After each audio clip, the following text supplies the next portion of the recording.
Hello everyone, welcome back to my channel. আমি তোমাদের শ্রেয়া চলে এসেছি আবার একটা নতুন ভিডিও নিয়ে। তো অনেকদিন পর একটা লং ভিডিও নিয়ে চলে এসেছি। তো আজকে আমি যাব বালুরঘাট থেকে ব্যাঙ্গালোর, তো সেটাই তোমাদের সাথে শেয়ার করবো। So let's go with me.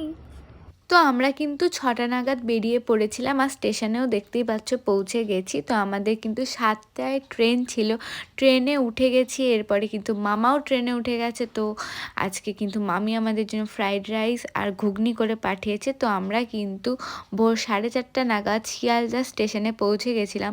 তো সেখান থেকে এখন আমরা যাচ্ছিলাম ট্যাক্সির জন্য। তো অবশেষে কিন্তু আমরা একটা ট্যাক্সি বুকিং করে নিয়েছিলাম এয়ারপোর্টে যাওয়ার উদ্দেশ্যে। তো ফাইনালি কিন্তু এখন আমরা রওনা দেব এয়ারপোর্টে যাওয়ার জন্য।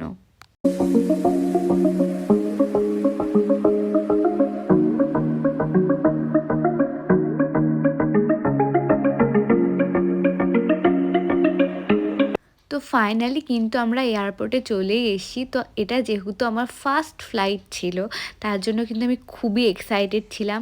তো চারিপাশটা কিন্তু ঘুরে ঘুরে দেখছিলাম, আর দেখতেই পাচ্ছ আজকে আমি কতটা খুশি।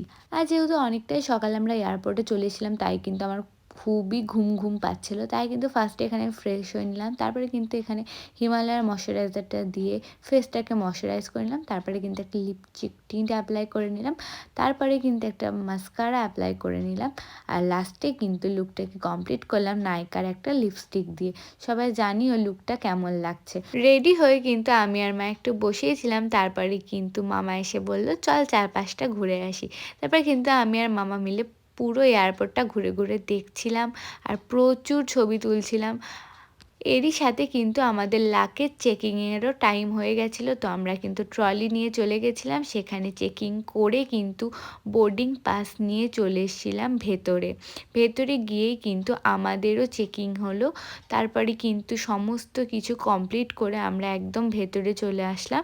আর যেহেতু আমাদের ফ্লাইটের টাইম ছিল 9টায়, তাই কিন্তু খুবই বোরিং লাগছিল, কারণ তখন ঘড়িতে বাজে সকাল 7টা। এরপরে কিন্তু খুব খিদা পেয়ে গেছিলো, তাই চলে গেছিলাম ওয়াও মোমোসে। সেখানে গিয়ে একটা বার্গার খেয়ে নিয়েছিলাম, আর সেটার প্রাইস কিন্তু ছিল 350। খাওয়া দাওয়া করে কিন্তু আশপাশটা ঘুরে আবার মার কাছে চলে এসেছিলাম। সেখানে এসে কিন্তু বসে বসে আমি আমার বার্গারটাকে খেয়ে কমপ্লিট করেছি। তারপরে আবার চলে গেছিলাম, গিয়ে কিন্তু একটা চিপসের প্যাকেট নিয়েছি আর একটা জলের বোতল নিয়ে কিন্তু আবার চলে এসেছি। এরপরে কিন্তু টাইম হয়ে গেছে, তো এখন যাব ফ্লাইটের ভেতরে। তো চলো যাওয়া যাক। আমি কিন্তু খুবই এক্সাইটেড, আর এখানে দেখতেই পাচ্ছ ফাইনালি কিন্তু আমরা ভেতরে ঢুকে গেছি আর সিট খুঁজেও বসে পড়েছি। আর আমার কিন্তু সিট ছিল একদম উইন্ডোর পাশেই। তো চলো পুরো ভিউটাকে এনজয় করা যাক, আর ব্যাঙ্গালোরের উদ্দেশ্যে রওনাও হওয়া যাক।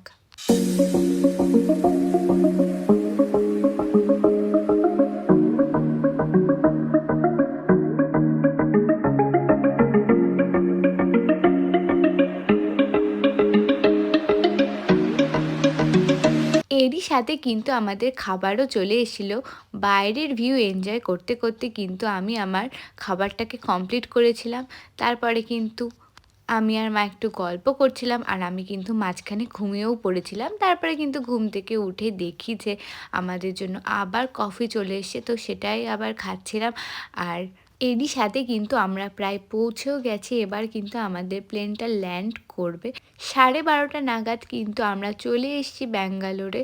তো চলো এখন কিন্তু ফ্লাইট থেকে নেমে আমরা ফার্স্টে বাস ধরবো, তারপরে কিন্তু চলে যাব এয়ারপোর্টের মধ্যে। তো এখানে কিন্তু গিয়েই আগে আমরা বাসে উঠে পড়েছিলাম, তারপরে কিন্তু চলে এসেছি। তো এখন গিয়ে কিন্তু আমাদের লাগেজটাকে কালেক্ট করব। তো ভিতরে গিয়ে কিন্তু আমি চলে গেছিলাম লাগেজ কালেক্টের জন্য। লাগেজ নিয়ে কিন্তু আমরা চলে গেছিলাম ক্যাব বুক করার জন্য। তো ফাইনালি কিন্তু আমরা চলে এসেছি ব্যাঙ্গালোরে। তো এই জার্নিটা কিন্তু সত্যি খুব ভালো একটা মেমোরিজ হয়ে থাকবে আমার কাছে। তো চলো সমস্ত ভিডিওগুলো আবার তোমাদের অন্য কোনো ব্লগে শেয়ার করব। আজকের জন্য এইটুকুই, দেখা হবে আবার অন্য কোনো ভিডিওর সাথে।